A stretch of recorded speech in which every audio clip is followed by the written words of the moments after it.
मैं सिगरेट नहीं पीता। ओके जी, इन्वेस्टमेंट प्रॉपर्टी शुरू की थी सुबह।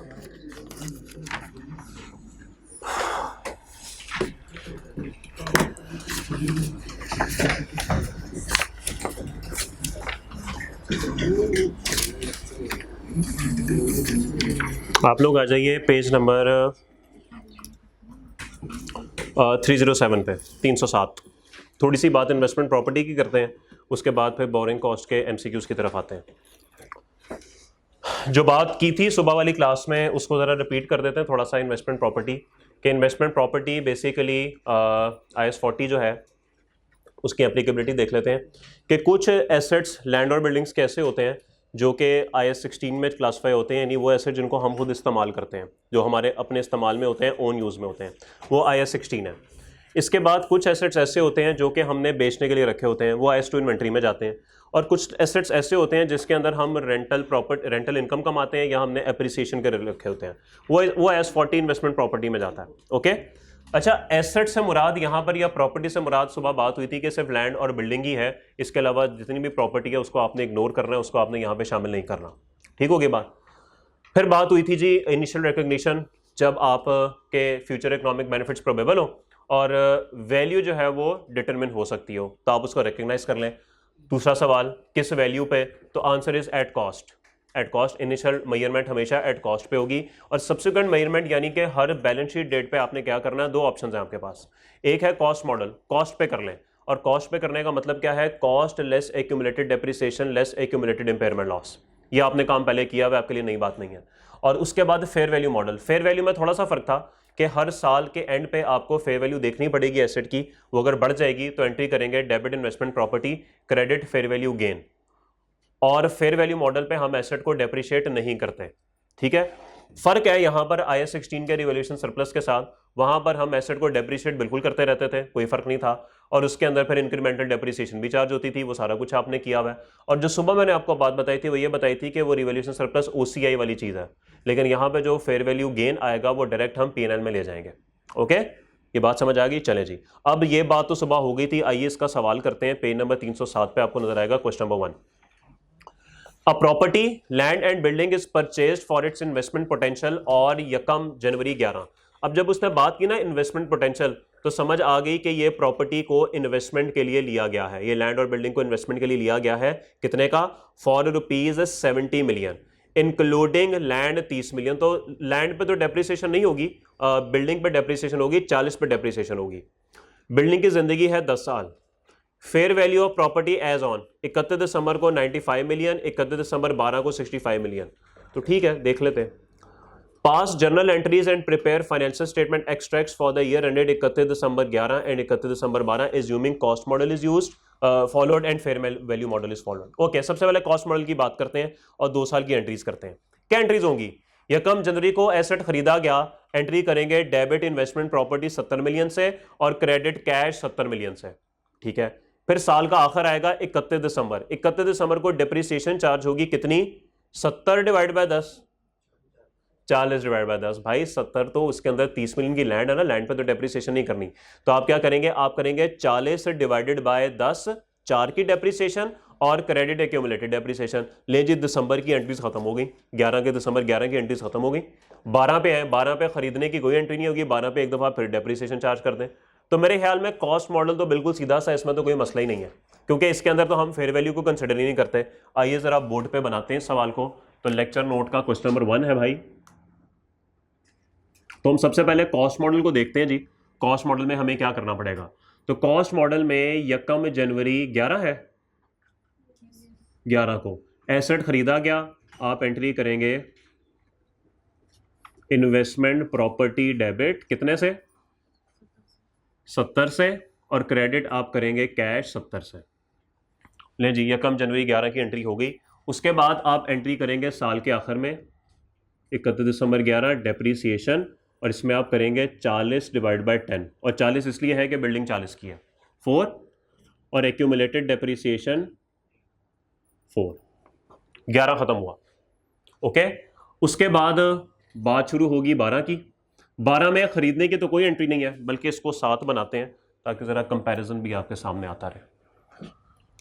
इधर बनाते हैं 12 में खरीदने की तो कोई एंट्री नहीं होगी, यहां पर डेप्रिसिएशन की एंट्री आएगी। डेप्रिसिएशन सेम वही 4 और एक्यूमुलेटेड डेप्रिसिएशन 4। कोई मसला? एक्सट्रैक्ट्स बनाते हैं जी, प्रॉफिट एंड लॉस एक्सट्रैक्ट्स 11 और 12। क्या क्या आएगा भाई? डेप्रिसिएशन एक्सपेंस ही मेरे ख्याल में आएगा, इधर भी 4 और इधर भी 4। कोई इख्तलाफ? ओके। बैलेंस शीट में क्या क्या आएगा?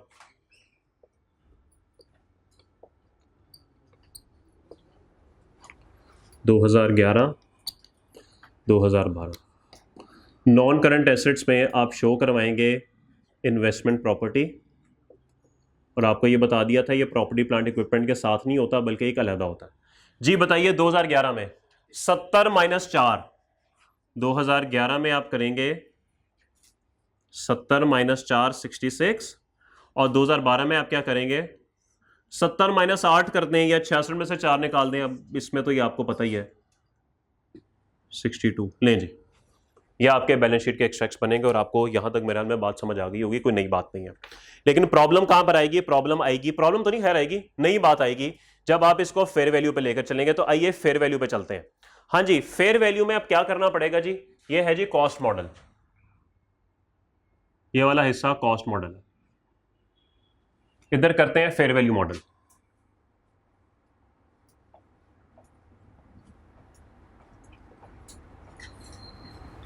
सबसे पहले आप एसेट खरीदेंगे, एंट्री सेम होगी,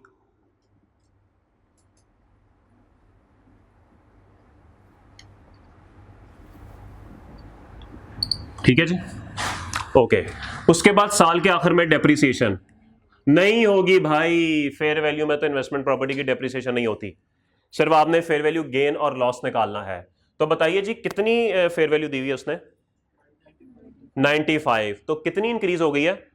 25 से, 70 से बढ़ के 95 हो गई है ना, 70 पे पड़ी है। अच्छा, इसके लिए ना हम एक लेजर बनाया करेंगे, इन्वेस्टमेंट प्रॉपर्टी का लेजर। यकम ब्रॉड डाउन कुछ भी नहीं, फिर यकम जनवरी 11 को आपने एसेट खरीदा 70 का, ओके। उसके बाद साल के आखिर में आके 31 दिसंबर 11 में आके आपको पता लगा कि इन्वेस्टमेंट प्रॉपर्टी की फेयर वैल्यू क्या हो गई है, बताएं? 95। तो बैलेंसिंग इधर आएगा कि इधर आएगा? डेबिट साइड पे आएगा। तो 25 डेबिट। तो डेबिट अगर 25 हो तो एसेट बढ़ रहा है कि कम हो रहा है? बढ़ रहा है। तो इसका मतलब है कि आप इसकी एंट्री क्या करेंगे? आप करेंगे इन्वेस्टमेंट प्रॉपर्टी डेबिट, कितने से? 25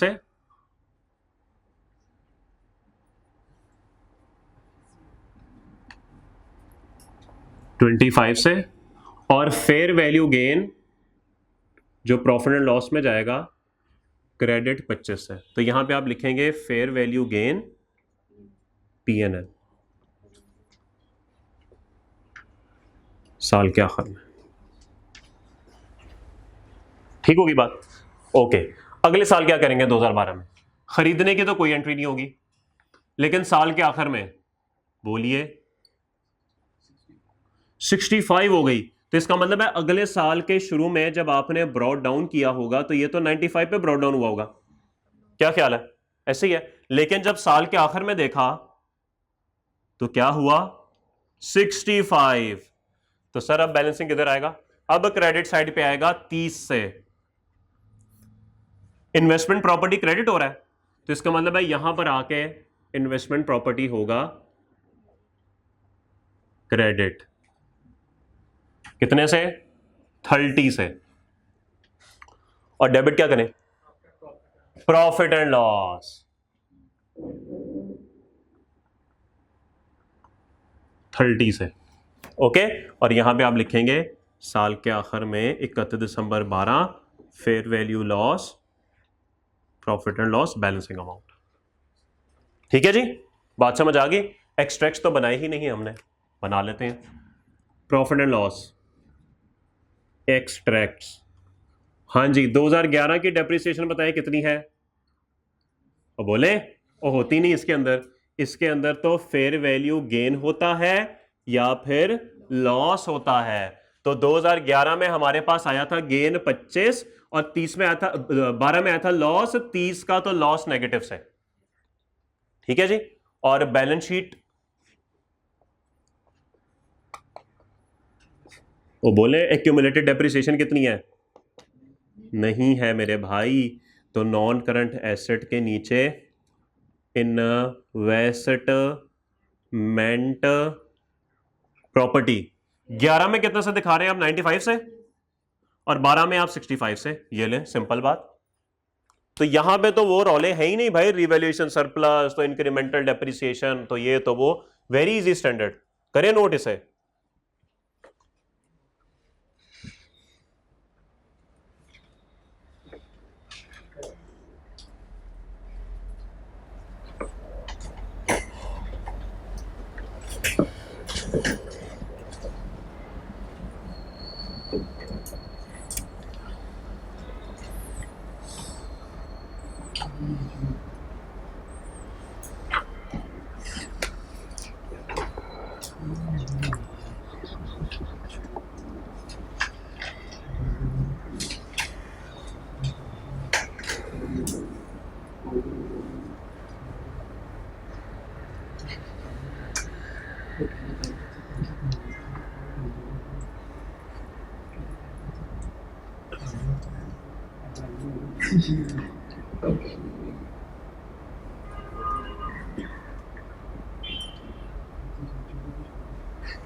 investment property direct property additional cost की एक्यूमुलेटेड डेप्रिसिएशन इसकी माइनस कर देते हैं। तो यहाँ अगर इसका प्रॉफिट लॉस का तो बनेगा। मैं बात नहीं समझा कि प्रॉफिट लॉस बनेगा नहीं मतलब। जी जी माइनस करते थे, ठीक है। आप फेयर वैल्यू मॉडल की बात करें जी। तो वहाँ कैसे बैलेंस शीट में जिससे हम एक्यूमुलेटेड डेप्रिसिएशन हाँ हाँ नहीं बनेगा ऑब्वियसली, जब डेप्रिसिएशन है ही नहीं तो बनेगा नहीं एक्यूमुलेटेड डेप्रिसिएशन। प्रॉफिट लॉस का तो वैसे ही बनता हाँ नहीं बनता। हाँ तो डायरेक्ट ले जाएंगे ना बस। वो डायरेक्ट ले तो गए हम, उसमें देखें एक्सट्रैक्ट में ले तो गए हम।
जी चलें आगे। ओके, लीजिए अब क्वेश्चन नंबर 2 पे आते हैं, जल्दी करें भाई note.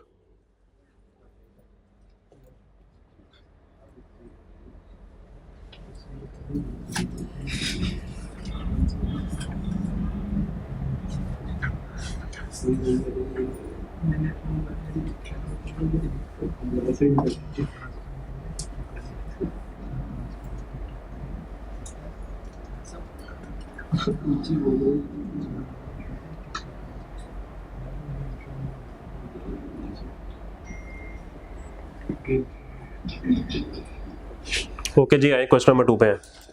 Assume that the property in question 1 is sold for ₹75 million in यकम फरवरी 2013। पास journal entries and prepare financial statement extracts for the years ended 31 दिसंबर 13। लीजिए हमने 12 तक तो सवाल ऑलरेडी किया हुआ है, 13 का सवाल हम अभी करते हैं। और 13 में वो कहता है कि जी एक महीने के बाद, यानी जनवरी का महीना खत्म हुआ, यकम फरवरी को हमने ये एसेट बेच दिया। तो सबसे पहले देखते हैं कॉस्ट मॉडल में ये एसेट 75 मिलियन का बेचेंगे तो क्या होगा, और फेयर वैल्यू मॉडल में बेचेंगे तो क्या होगा। देखिए नोट बाद में कीजिएगा, ये ब्लैक से मैं क्वेश्चन नंबर 2 कर रहा हूं, जो ब्लैक से सॉल्व हो रहा है वो क्वेश्चन नंबर 2 है। 13 के अंदर कोई एंट्री नहीं होगी, ओके, लेकिन जब डेप्रिसिएशन की बात करते हैं तो डेप्रिसिएशन तो 13 में होगी भाई, लेकिन ये सॉरी एक माह की होगी, क्योंकि यकम फरवरी को तो एसेट क्या हो रहा है, डिस्पोज ऑफ हो रहा है। तो आप एंट्री करेंगे 31 जनवरी 2013 को, एक माह की डेप्रिसिएशन। तो एक माह की डेप्रिसिएशन कैसे निकलेगी, बोले 40 डिवाइड बाय 10 इंटू 1/12। बोलिए कितनी बनती है, 0.33, ये बनेगा ना 4/1/3 ऐसे ही है, ओके। और एक्यूमुलेटेड डेप्रिसिएशन 0.33। ले जी, एसेट डिस्पोज ऑफ हो गया, ओके, सॉरी उसकी डेप्रिसिएशन होगी। अब करना है एसेट को डिस्पोज ऑफ।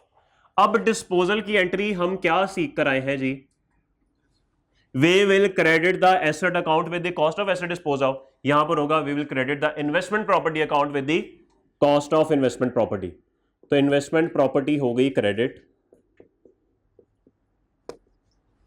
कितने से, कॉस्ट 70 पे पड़ा हुआ ना, 70 पे पड़ा हुआ। कौन सा ये फेयर वैल्यू मॉडल है, ये तो कॉस्ट मॉडल है, इस पे तो 70 पे पड़ा हुआ है, ओके। दूसरा स्टेप क्या था, we will debit the accumulated depreciation account। तो accumulated depreciation कितनी चार्ज हो चुकी है, नहीं, ये देखें 4 जमा 4 जमा 0.33, 8.33, तो ये 8.33 आ गया। फिर तीसरा step, we will record cash. कितने का डिस्पोज ऑफ हुआ सवाल में गिवन है, 75 मिलियन 75। तो बताइए गेन आता है कि लॉस आता है, गेन लॉस, क्रेडिट साइड पे गेन आएगा तो प्रॉफिट एंड लॉस बैलेंसिंग निकला कितना, 13.33। लें जी, मेरे ख्याल में डिस्पोजल में भी कोई फर्क नहीं है। और अगर मैं 2000, वैसे तो मुझे जगह छोड़नी चाहिए थी वहां पे, चले दोबारा कर लेते हैं बिठा के, इसको थोड़ा इस तरफ करते हैं।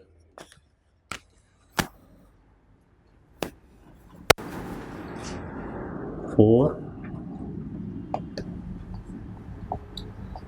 66 462, ये मिटाते हैं हम जी। तो बताइए अब 2013 का क्या बनेगा,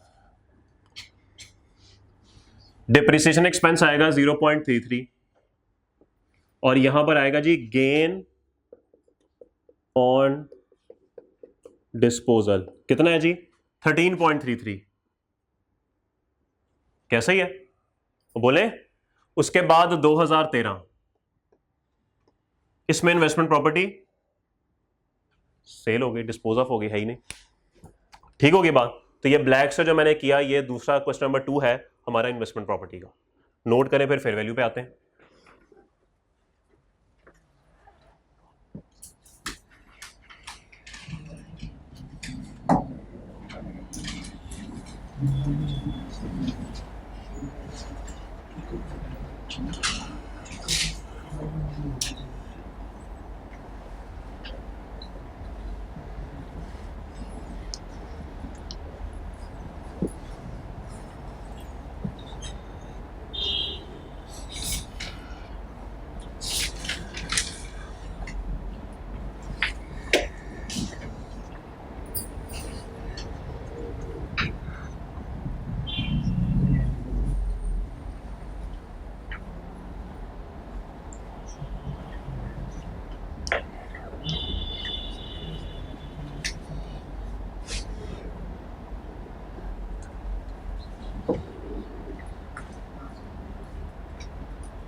जी फेयर वैल्यू मॉडल में क्या होगा भाई, वहां पर क्या करेंगे हम, सेम यही प्रोसेस यहां पे भी फॉलो करेंगे। 2013 के लिए जगह नहीं बची, चलें यहां पे बना लेते हैं। ओके, डेप्रिसिएशन तो होती ही कोई नहीं है भाई, यकम फरवरी को डिस्पोजल, यकम फरवरी को हुआ ना जी। We will credit the asset account, we will credit the investment property.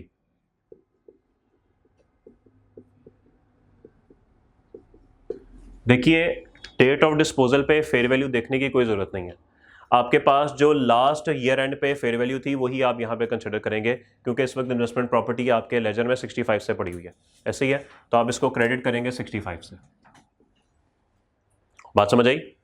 Okay, वो बोले ओके। उसके बाद एक्यूमुलेटेड डेप्रिसिएशन डेबिट करते थे, इसमें तो है ही नहीं, तो ये स्टेप निकल जाएगा, ये स्टेप निकल जाएगा।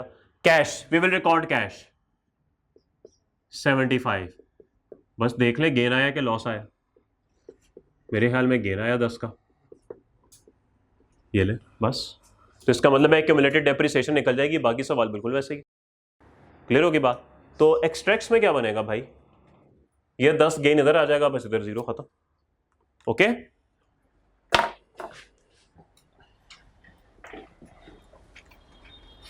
नोट करें और फिर हम बोरिंग कॉस्ट के एमसीक्यूज करते हैं। जल्दी करें, जल्दी, टाइम नहीं है।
यार इसी चला है, रिमोट किधर है? इधर ही कहीं पड़ा होगा, देखा ये पड़ा है रिमोट आगे, या जरा देखिएगा रिमोट, ऑन कीजिएगा प्लीज इसे। ओके जी, नोट हो गया यहां तक?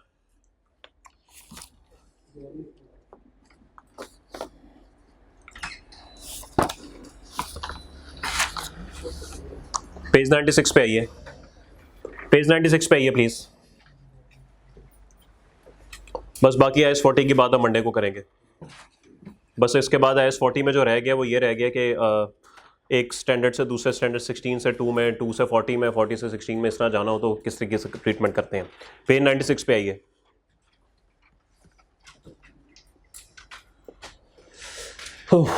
पेज 96, बोरिंग कॉस्ट के MCQs।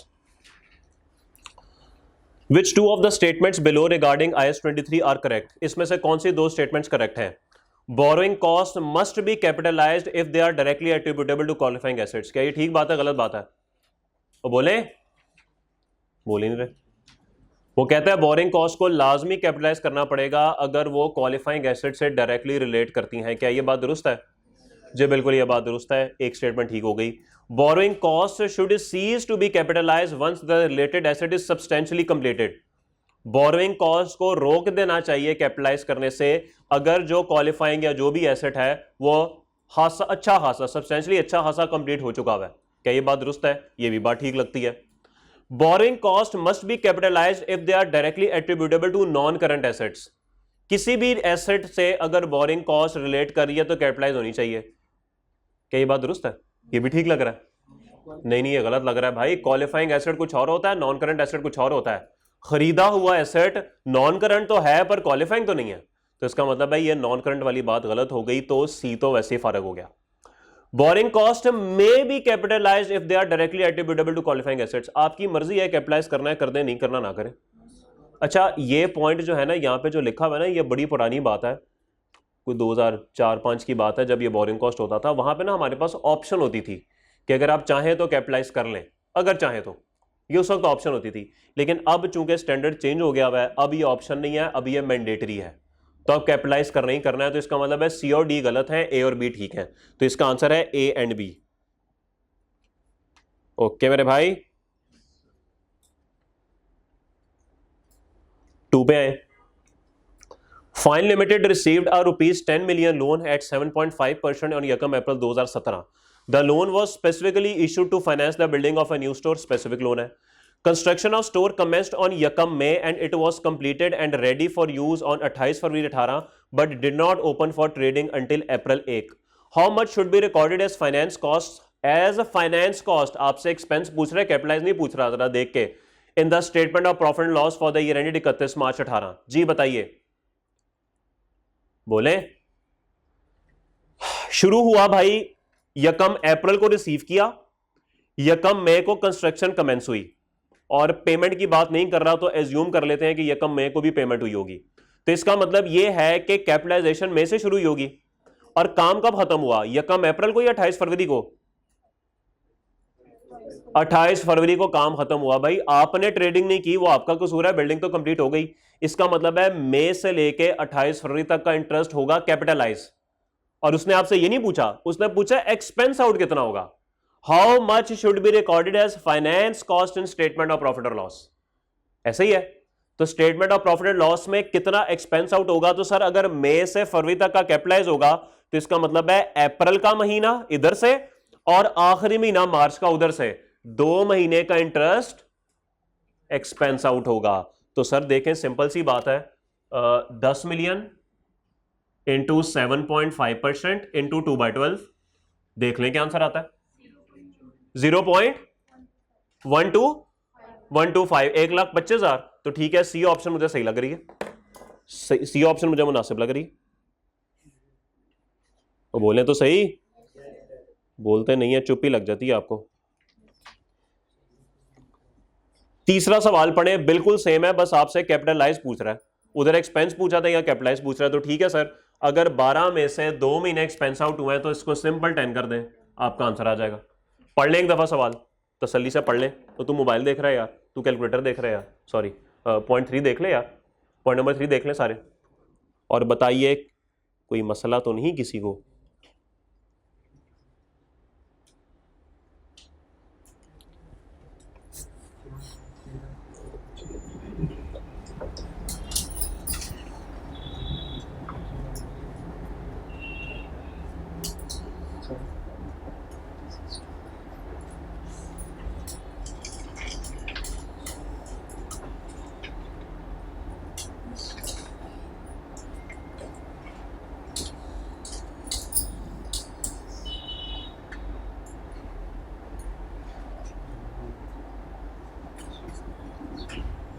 ठीक है भाई, चले आगे। Okay, question number 4।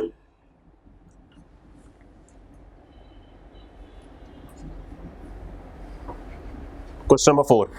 An entity decided that not all of the funds raised were needed immediately and temporarily invested some of the funds for 1 month before the construction started, earning 40,000 interest. तो क्या हुआ भाई, एक company ने decide किया कि तमाम पैसे जो हैं वो हमें नहीं चाहिए, और उन्होंने इन्वेस्टमेंट कर दी 1 महीने के लिए कंस्ट्रक्शन से पहले, और 40,000 रुपया जो है वो अर्न कर लिया। How should the ₹40,000 B accounted for in the financial statement? 40,000 का करना क्या है? Net of the amount capitalised in property plant equipment. क्या नेट ऑफ कर दें? क्यों लेस करते नहीं? हम तो लेस ही करते हैं इन्वेस्टमेंट इनकम को, तो क्या लेस नहीं करना चाहिए? सर ऊपर लिखा हुआ है 1 month before the construction started. तो सर अगर कंस्ट्रक्शन स्टार्ट ही नहीं हुई, बोरिंग कॉस्ट की कैपिटलाइजेशन स्टार्ट ही नहीं हुई, तो आप इन्वेस्टमेंट इनकम को कैसे लेस कर सकते हैं? ये बात तो एग्रीड थी आपके साथ कि जब कैपिटलाइजेशन होगी इन्वेस्टमेंट इनकम भी तब माइनस होगी, तो ए तो फर्क हो गया। Taken to the statement of profit और लॉस एज इन्वेस्टमेंट इनकम, ये कुछ बात समझ आती है कि प्रॉफिट एंड लॉस में इनकम के तौर पे ले जाएं। Taken as other comprehensive income, ये बात मैंने अभी आपको बताई कि अदर कॉम्प्रिहेंसिव इनकम और उसमें क्या फर्क होता है, बताया ना आपको। तो ये अदर कॉम्प्रिहेंसिव इनकम की चीज नहीं है। अदर कॉम्प्रिहेंसिव इनकम के अंदर किताबों वाले गेन आते हैं। जो किताबों वाले गेन होते हैं ना, रिवैल्यूएशन सरप्लस क्या है? किताबों के अंदर है ना, असल में किधर है? यूं तो आपके दादाजी ने घर बनाया था 50,000 का, आज वो माशाल्लाह 25 अरब रुपए का है, ऐसी है। लेकिन आप कहते हैं जी भाई आपका अरबपति है, लेकिन किधर है जी अरब, जेब में 100 रुपया नहीं है। वो तो घर बेचेंगे तो आएगा ना, तो घर बेचे ही नहीं तो फिर कैसे। तो इसी तरह एसेट बेचेंगे तो सरप्लस की वैल्यू आएगी, अदरवाइज कैसे आनी है। तो ये इस तरह की चीजें अदर कॉम्प्रिहेंसिव इनकम में जाती हैं। लेकिन ये तो असल में कैश आ रहा है भाई 40,000 रुपया, तो अदर कॉम्प्रिहेंसिव इनकम भी गलत है। Deducted from the outstanding loan amount in the statement of financial position, ये क्या बोंगी मारी है इसने। वो कह रहा है आउटस्टैंडिंग लोन में से डिडक्ट कर दो, बी ऑप्शन ठीक है, B is the right option. Okay, B for Bilawal. Question number 5 पे है, B for Benazir, B for बल्ला। Question 5, shine limited had the following bank loans outstanding during the whole of 2018। तो 2018 का पूरा साल जो आउटस्टैंडिंग लोन रहे वो ये रहे, 9% लोन रीपेबल 2019, 11% लोन रीपेबल 2022 और आउटस्टैंडिंग अमाउंट लिखी हुई है। SL began construction of a qualifying asset on Yakam April 2018 and withdrew funds of rupees 6 million on that date due to fund construction. On Yakam August, an additional 2 million was withdrawn from the same purpose. Calculate the borrowing cost which can be capitalized in respect of this project for the year. अच्छा, ये journal loan है, specific loan है, कैसे पता journal loan है? कैसे आपको पता कि ये दोनों जर्नल लोन है? ये स्पेसिफिक भी तो हो सकते हैं।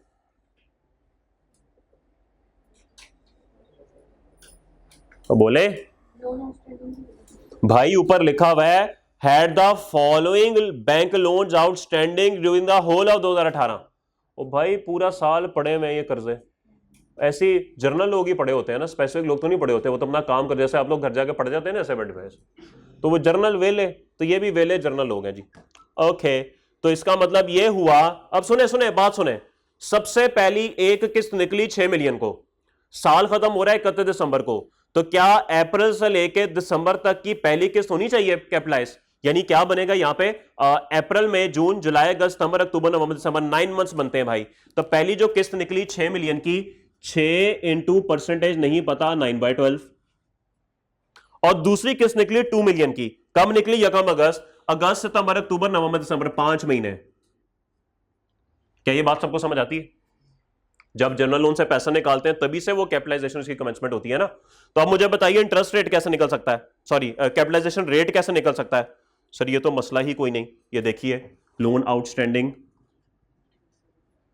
इंटरेस्ट रेट और इंटरेस्ट एक्सपेंस। लोन आउटस्टैंडिंग पहला है जी 15, इस पे रेट कितना है जी? 9%, कितना बनता है जी?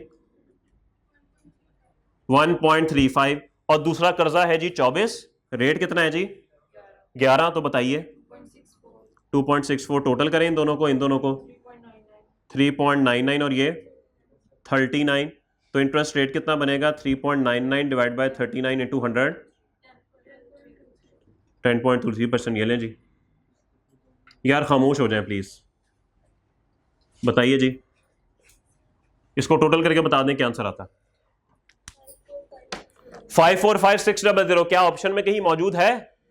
Oh man, A is the right option, A is the right option. In MCQs को इजी नहीं लेना, ये 10-12 नंबर के आ जाते हैं पेपर में, 38 का मैसेज आ जाता होता है जो एमसीक्यूज नहीं करते, और 40 का आ जाता है अगर पेपर में 10 आ जाए तो। ओके, तो very important. Jazz limited has borrowed rupees 24 million to finance the building of a factory. Construction is expected to take 2 साल। अच्छा, ये स्पेसिफिक लोन है। The loan was drawn down and incurred on Yakam January 2019 and work began on Yakam March 2019. Rupees 10 million of the loan was not utilized until Yakam July 2019. So JL was able to invest it until JL needed. JL is paying 8% on the loan and can invest surplus at 6%. Calculate the borrowing cost to be capitalized. जी क्या करना है? क्या करना है भाई? जी मेरे भाई, सबसे पहले देखें कि कर्जा मिला यकम जनवरी को, काम शुरू हुआ यकम मार्च को, और पहली पेमेंट हुई यकम जुलाई को। तो कैपिटलाइजेशन कहां से होनी चाहिए? यकम जुलाई से। ये बात तो तय हो गई। लेकिन उस भाई साहब ने यकम जुलाई से पहले भी कुछ इन्वेस्ट किया हुआ था, वो किधर जाएगा? वो तो प्रॉफिट एंड लॉस में इनकम के तौर पे जाएगा भाई। तो इसका मतलब है यकम जुलाई से ऑनवर्ड्स का इंटरेस्ट कैपिटलाइज, और यकम जुलाई से ऑनवर्ड्स की सरप्लस फंड्स इन्वेस्टमेंट इनकम के तौर पे लेस। तो भाई अगर मैं इंटरेस्ट निकालना चाहूं तो कितना निकलेगा? 10 मिलियन इंटू 8%, इंटू 6/12। ये बात सबको समझ आई? ये बात सबको समझ आई? जुलाई से लेकर दिसंबर तक कैपिटलाइजेशन होगी तो 10 मिलियन इंटू 8% इंटू, यानी मैं लिखता रहता हूं साथ साथ,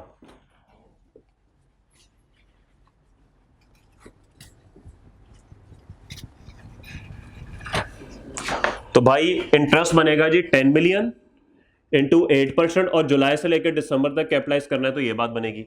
और सरप्लस फंड्स होंगे कि नहीं? सरप्लस फंड्स होंगे कि नहीं बताइए सर? टोटल कर्जा 10 नहीं, आई एम सॉरी, 24 का कर्जा है, माजरत टोटल कर्जा 24 का है, 10 की पेमेंट हुई है।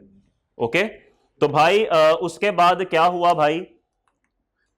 14 की पेमेंट हुई, 10 अनयूटिलाइज्ड है, 10 अनयूटिलाइज्ड है। वो बोले तो अब क्या करना है भाई इसके बाद? अब क्या करेंगे इसके बाद? कहां पे सरप्लस इन्वेस्ट करेंगे?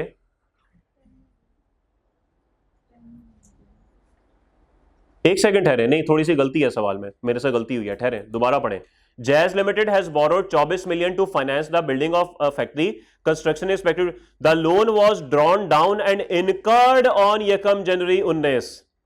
सर पेमेंट हो गई है, इनकर्ड लिखा तो हुआ है, तो यकम जनवरी को पेमेंट हो गई है, वर्क बिगैन ऑन यकम मार्च। तो सर कर्जा मिला भी यकम जनवरी को, पेमेंट भी यकम जनवरी को हो गई, लेकिन वर्क स्टार्ट हुआ यकम मार्च को, जब उसने लिखा ना ड्रॉन डाउन एंड इनकर्ड, तो इसका मतलब है कि इनकर्ड का मतलब है यकम जनवरी को पेमेंट इनकर हो गई, खर्चा इनकर हो गया, तो इसका मतलब है कैपिटलाइजेशन मार्च से शुरू होगी, जुलाई से नहीं होगी। जी मैं उस पर भी आता हूं भी, उस पर भी आता हूं भी। उसने लिखा हुआ है ₹10 वॉज नॉट यूटिलाइज्ड, तो बाकी का 14 किधर है? इसका मतलब है टोटल 24 का था, 24 में से 14 यूटिलाइज हो चुका है, 10 यकम जुलाई तक यूटिलाइज नहीं हुआ था, बाकी तो हो गया था ना। तो ये गलती हुई सवाल में, तो इसका मतलब है कि ये 6/12 नहीं है, ये मार्च से काउंट होगा, क्योंकि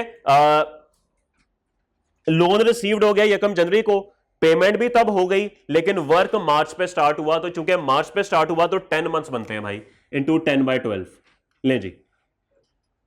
ओके, और इसके बाद अब बताइए कि मार्च से अगर आपकी शुरू हो गई है तो मार्च के बाद 10 मिलियन आपके पास पड़े हुए थे कर्जे में, जो यकम जुलाई तक पड़े रहे, तो मार्च अप्रैल मई जून ये सरप्लस पड़े होंगे, ये 10 मिलियन सरप्लस पड़ा होगा, तो 10 मिलियन इंटू 6% इंटू 4/12 बताइए जी, क्या हम नेट करके बता रहे हैं? 1.6, 0.2, 1.4 मिलियन। कोई बनती है option? A option is the right option. 7वें पे आइए, वो 7वां भी वैसा ही है। A company has the following loans in place throughout the year ended 31 December 18। ले जी 10% बैंक लोन और outstanding throughout the year है तो जनरल लोन है ये 140 और 8% है 200। ऑन यकम जुलाई ₹50 million was drawn down for construction of A qualifying asset which was completed, what should be capitalised? तो सर ये तो बिल्कुल पहले वाला सवाल है, आप एवरेज रेट निकालें इनका, और 50 मिलियन गालिबन 6 महीने तक आपने इस्तेमाल किया है, तो 50 मिलियन पे 6 माह का इंटरेस्ट रेट लगा के तो आप कैलकुलेशन कर लें। ओके, इसमें कोई प्रॉब्लम नहीं है। 8वें पे है, An entity uses funds from its journal borrowings to build a new production facility. Details of the entity's borrowings are shown below. 10 million 6% loan है और 6 मिलियन 8% लोन है, ठीक है, ये आपके पास परसेंटेज भी आ गई, कर्जा भी आ गया, और है general funds. The entity used 12 million of these funds to construct the facility which was under the construction for the entire year. पूरा साल ही रहा। How much interest should be capitalized as part of the cost of the asset? जी क्या करना है? Year and नहीं दिया हुआ तो क्या करें? एज्यूम करें पूरा साल ही है, ये कम जनवरी से 31 दिसंबर ही है। ओके, तो क्या करना है भाई इसके अंदर? उसी तरीके से एवरेज रेट निकालें, 12 मिलियन के साथ मल्टीप्लाई कर दें, और क्योंकि मंथ्स आपको नहीं दिए हुए तो 12/12 से मल्टीप्लाई कर दें, वो 1 नहीं आएगा। वो ठीक है, आसान सा सवाल था। विच of the following is not consider borrowing cost? वो मैन इस तरह के सवाल बड़े मुश्किल होते हैं जो कॉन्सेप्चुअल होते हैं। इसमें से कौन सी बोरिंग कॉस्ट नहीं है? Interest expense calculated by the effective interest method. ये इफेक्टिव इंटरेस्ट मेथड क्या होता है? इफेक्टिव इंटरेस्ट मेथड क्या होता है? हमने मिटा दिया, लिखा नहीं हुआ। ओके, देखिए एक कर्जा 10% पे चल रहा है, एक कर्जा 13 पे चल रहा है, एक 18 पे चल रहा है, एक 5 पे चल रहा है, एक 9 पे चल रहा है। डिफरेंट पार्ट है, डिफरेंट आपके क्या उसका नाम है, या चले छोड़ें, ऐसे नहीं समझ आएगी।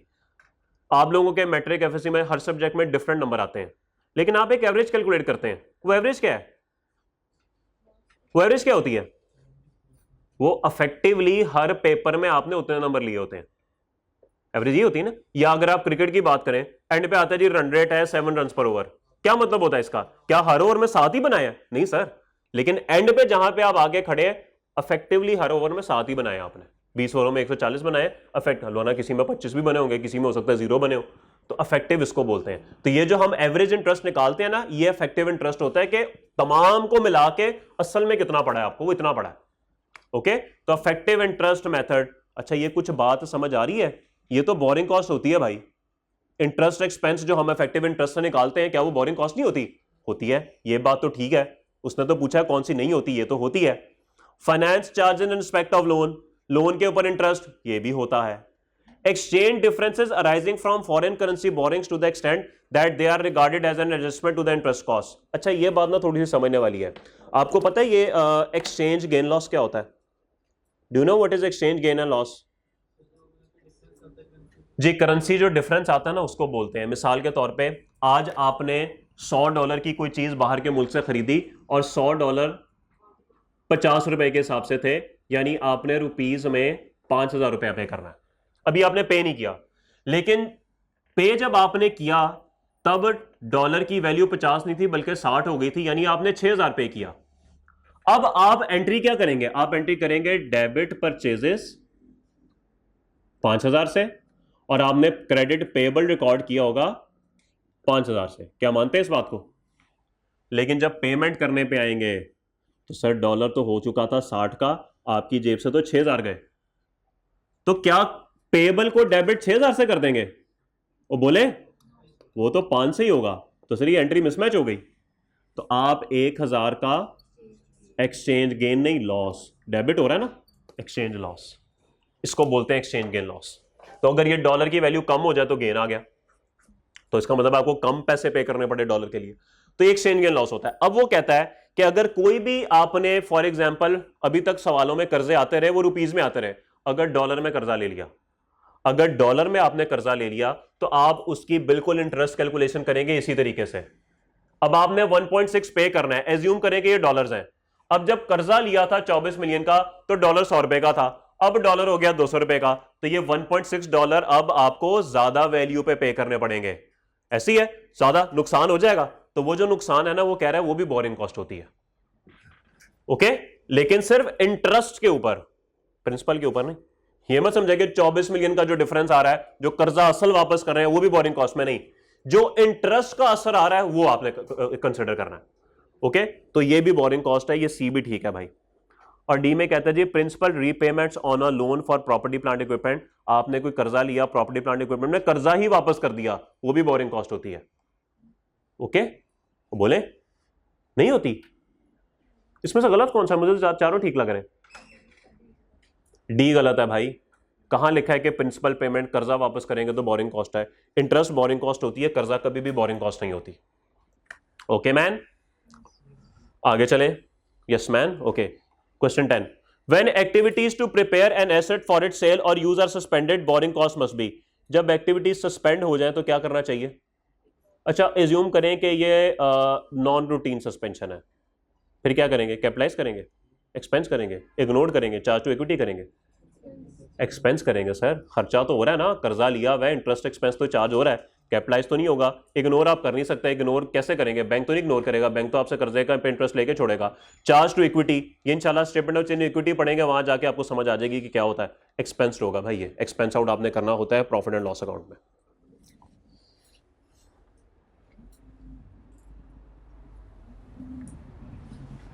ओके जी, next, which of the following is not a to commence capitalisation of borrowing cost? इसमें से कौन सी जो है वो कंडीशन नहीं है बोरिंग कॉस्ट को कमेंस करने के लिए?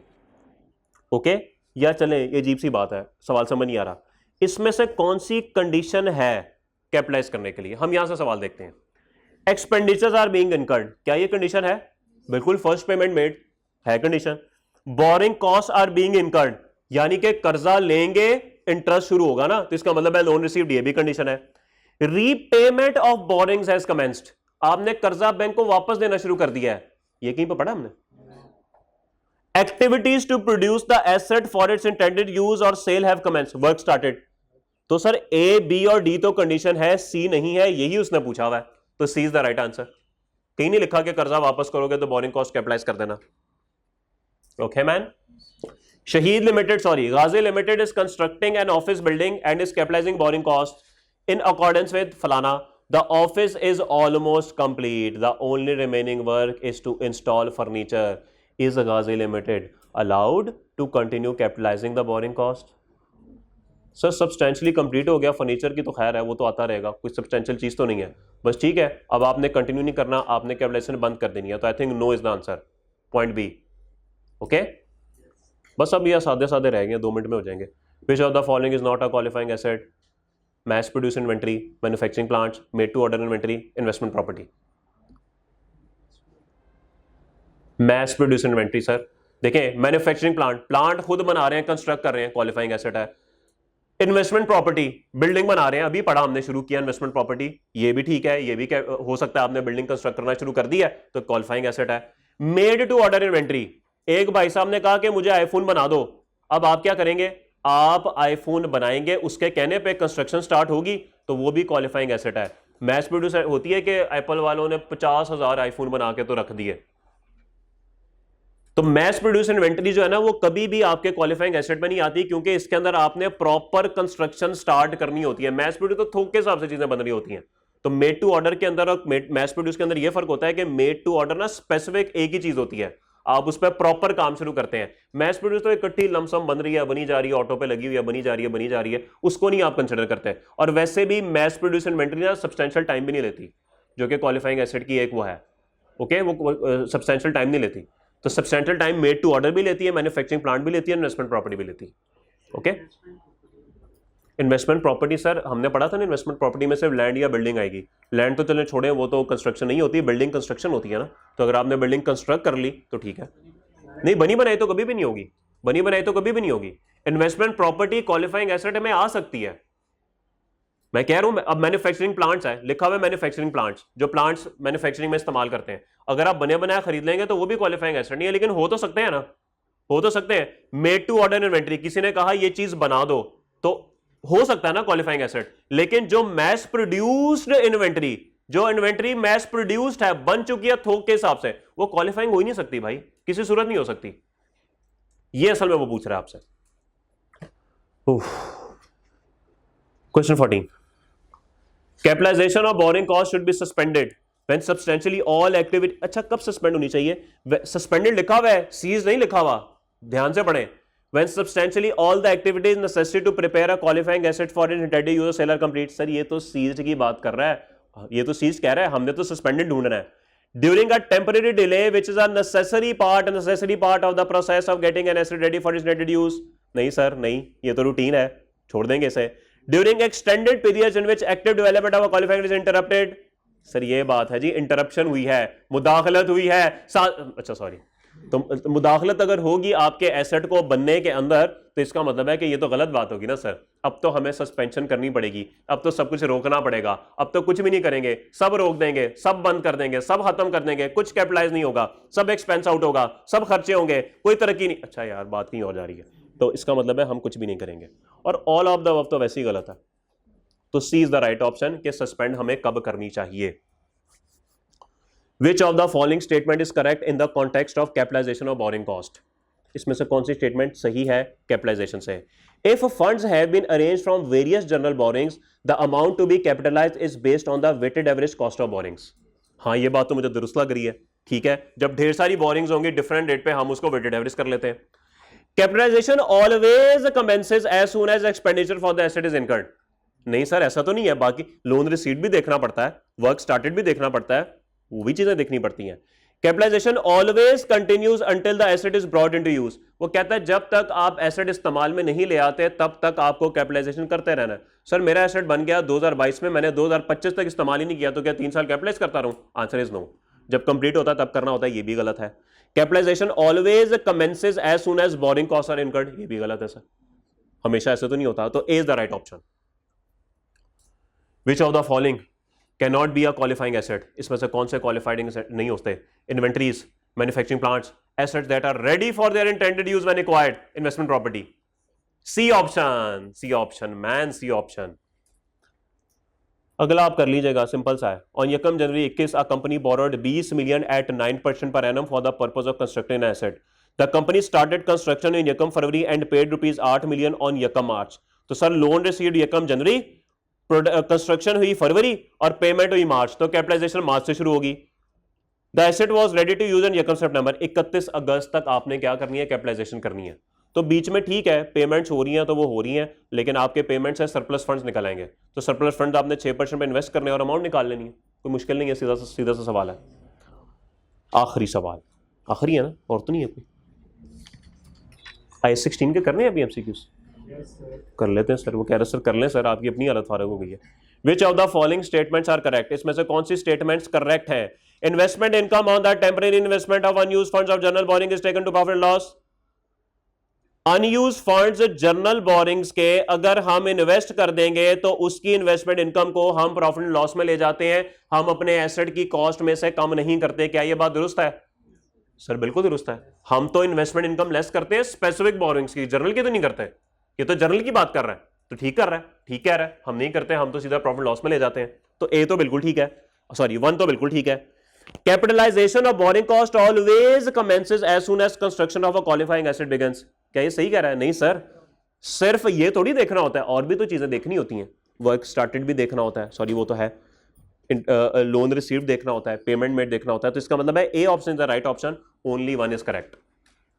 क्या ये बात सबको समझ आ गई? यहां तक किसी का कोई सवाल?